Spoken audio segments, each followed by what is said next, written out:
Fight Fiend Forecast. I'm Joseph, the host, back to do the post weigh-in face-off show for UFC Vegas 82.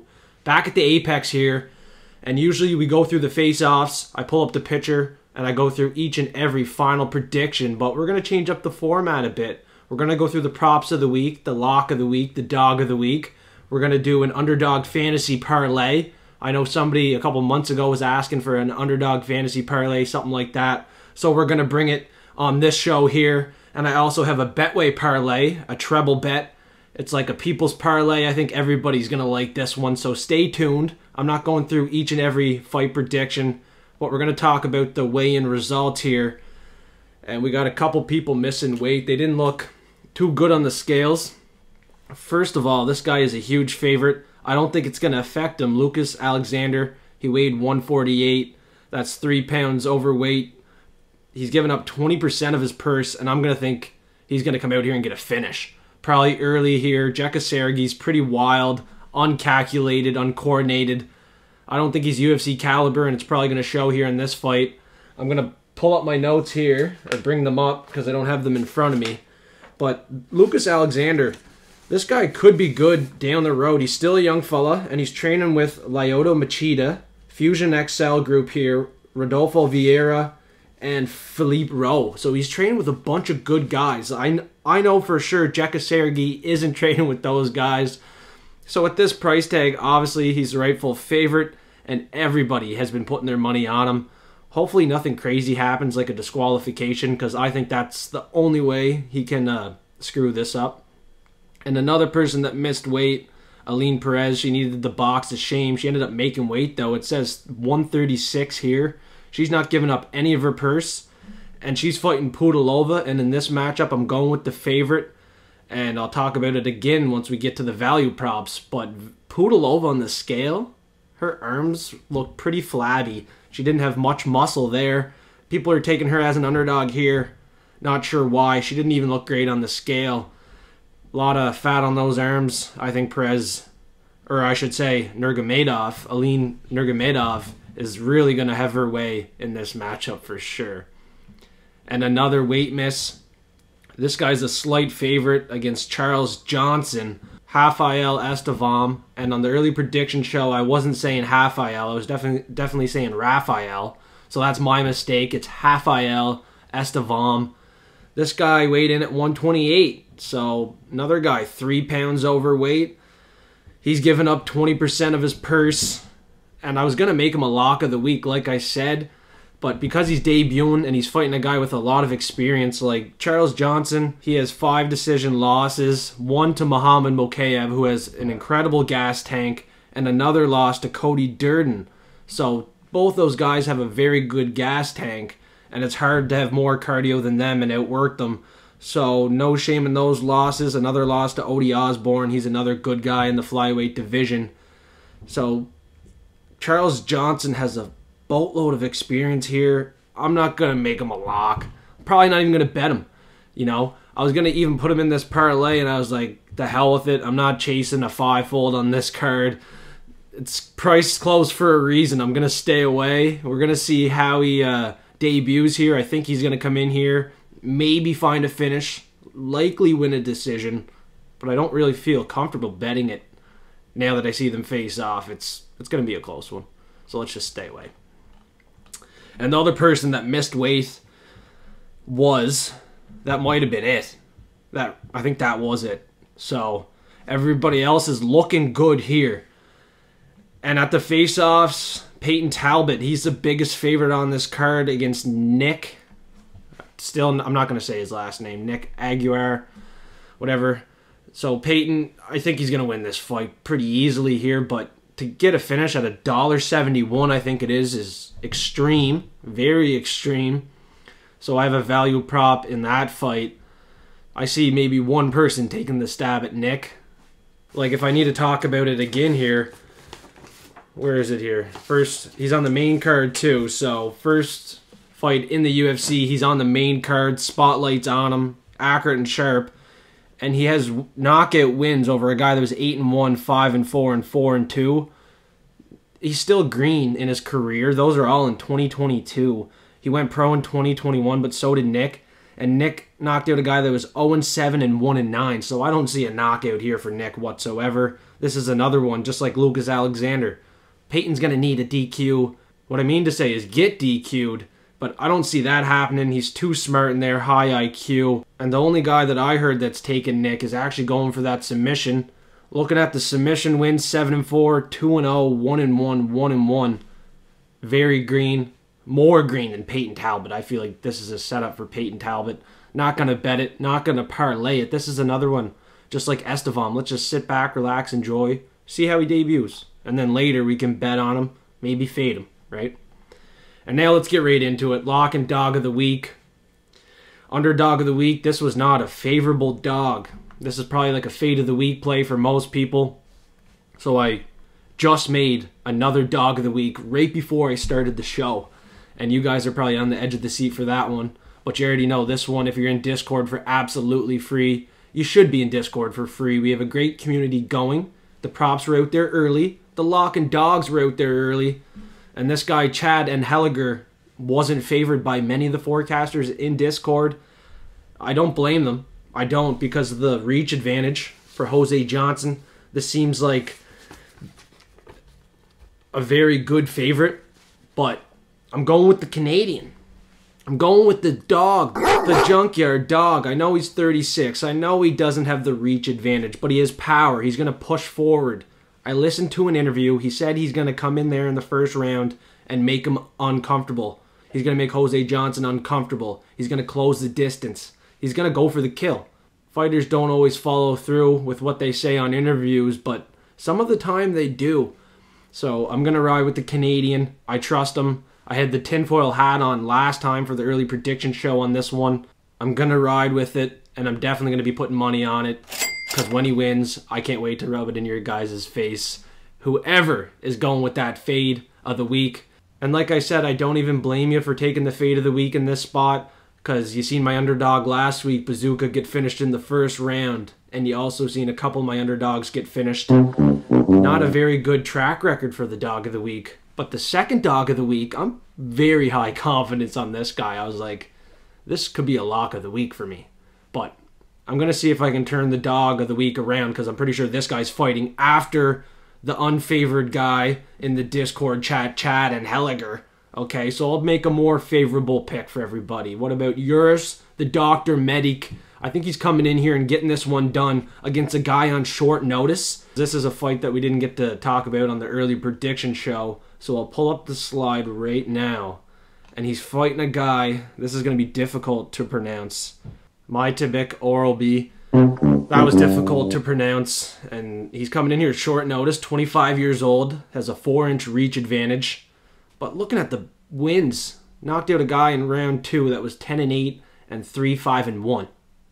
So I know for sure Medic has fought the better competition. And apparently if Oral Bay fought the competition that Medic fought, my friend thought that he would do the same thing, but I disagree strongly with his opinion on that. I see this being Medic all day. He was a 140 favorite against Johnny Parsons, and now he's a 220 underdog? That's absurd. I know he's fought the better competition. He knocked out Matt Semelsberger, who went to 4 decisions before the fight with Medic. Not many people were forecasting Medic to get the knockout in that fight, and I was. And in this fight, I'm going to go Medic again by KO. I don't see a prop on Medic KO yet, but I'm making him a dog of the week play, high confidence. I'm going to have some money on this for sure, guys. 100%, guys and girls. And now it's time for the lock of the week. We are heating up 5 in a row. And we're going to take Joe Anderson Brito here, another Brazilian. It all started with a Brazilian, Edson Barboza. He was an underdog. And I see Joe Anderson Brito here at plus 110 on some bookies. I have him at plus 100 here on the slide. But on Bet365, I can get him at plus 110. So I didn't change the slide yet, but this underdog is 210 plus 110 for the win. I'm going money line in this one. I also have some stuff crafted up for Patreon as well. So get on Patreon, $5 a month, early exclusive access to all the bets, the cheat sheet, the platinum picks, and I also have bets on all sports. Let me pull up these basketball bets from the other night. Derek Lively, Max Struss. They got me some points there. We had rebounds for Burns. And then we had another parlay here. First quarter, Boston Celtics, Dallas Mavericks. We've been hitting some parlays, doubling our money up. And for $5 a month, I feel like that's pretty good value. And in the new year, the price may go up, and there might be a new tier getting added. So jump on Patreon right now and get a little taste of what it's like before the prices go up and tiers get added. And next up, I'm going to talk about my value props of the week. And once again, these are not locked in bets. They're just props that I like. I've been scrolling through Betway. I seen a couple I liked. So I take a lock prop, a couple value props, and an underdog prop. And nudge, nudge, some of them are single bets. Some of them could be parlayed, but get on Patreon for $5 a month, and you'll see everything that I'm going to put my hard-earned money on. Lock it in. I'm going Yo Anderson Burrito, buy finish. We're going to play it a bit safe here. Plus 162 for that one. And the value props last week were both decision props, both 3x. So I've been looking at the decision props again, and I came up with two women that are favorites that I don't see losing a decision, and I don't see them getting the finish. First up, Aline Perez, decision, plus 110. Lock that one in. And if you're looking to do a little double bet action, I think you could tag on Amanda Rebaz, buy a decision, plus 105. 4x for those two. I think they're hitting. And my underdog prop, Chad and Helliger, buy finish. This is another one. Playing it a bit safe because I think he's getting the KO.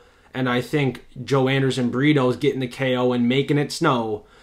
But we'll play it safe. We'll take them inside the distance. This guy's plus 400.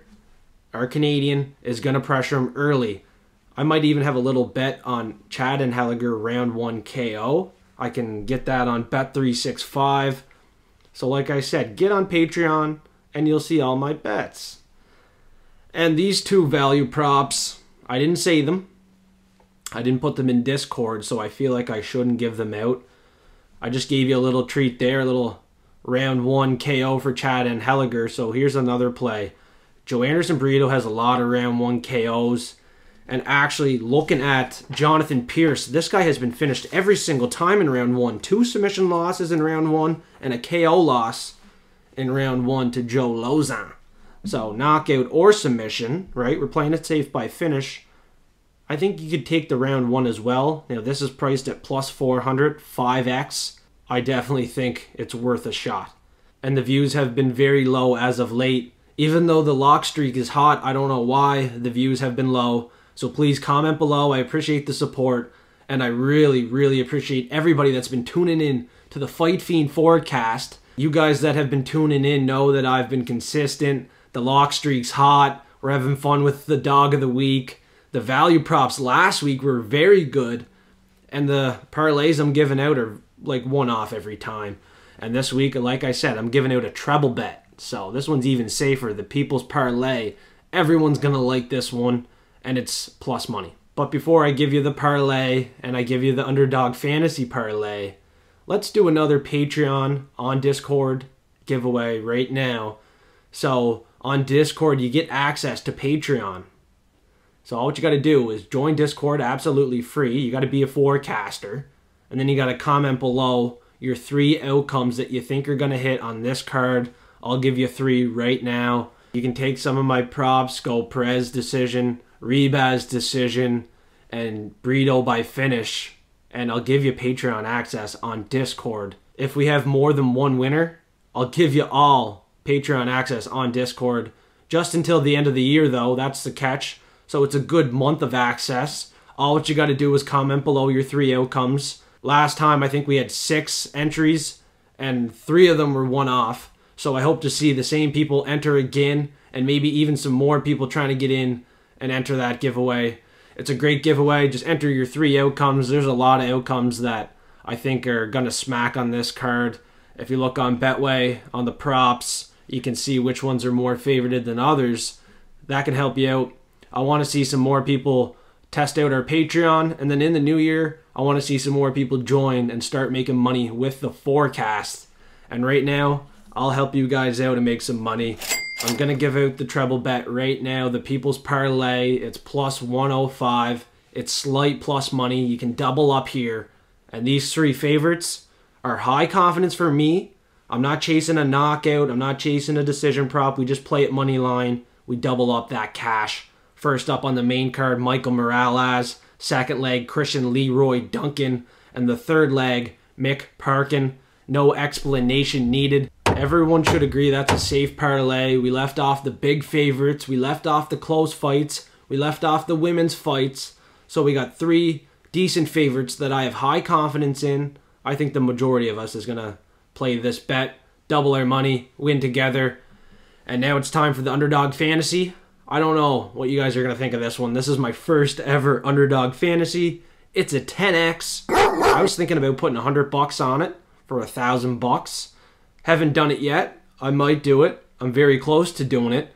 So join Patreon, $5 a month, exclusive early access to all my bets. If I play this bet, you'll know how much money I put on it. It's a 10x, okay? So 10 for 100, or I'm going 100 for 1,000. I want to know what you guys think, so comment below while you give me your three outcomes, what you think of this. My first pick out of 4, and I only think you need 2 for Underdog Fantasy. Let me know if I'm wrong. This is my first time. I'm pretty sure it said you only need 2 picks, but I'm going to give you 4. Aline Perez over 2.5 takedowns. Higher. She's getting higher than 2.5 takedowns. She had 10 in her last fight. I don't know how that doesn't hit. Nicholas Mota against Trey Ogden. I think he's getting over 41 significant strikes here. He's a striker. He's going to keep it on the feet. He has no ground game. This one's going 15 minutes. So 40 strikes in 15 minutes seems very doable for a striker. Especially when his UFC contract's on the line, right? Like this guy, in his Instagram, he said this is his last fight on the UFC contract. So probably going to get more than 40 strikes. First 2 are pretty safe, right? And then we're going Amanda Ribas over 73 significant strikes. Higher, lower, whatever you want to say. Higher than 73 significant strikes. I seen this girl put up 200. And the final pick, number 4, you already seen it since it's all in one here. Mick Parkin, higher than 39 significant strikes. As long as he doesn't knock him out within the first couple punches, I think we're good on that one. Because I forecasted this fight to go the distance. So if it's going the distance, Mick Parkin's getting well over 39. And that 10x is crushing. So that's why I want to put $100 on it. Let me know below what you think of this Underdog Fantasy. I think I actually might go bet it right now.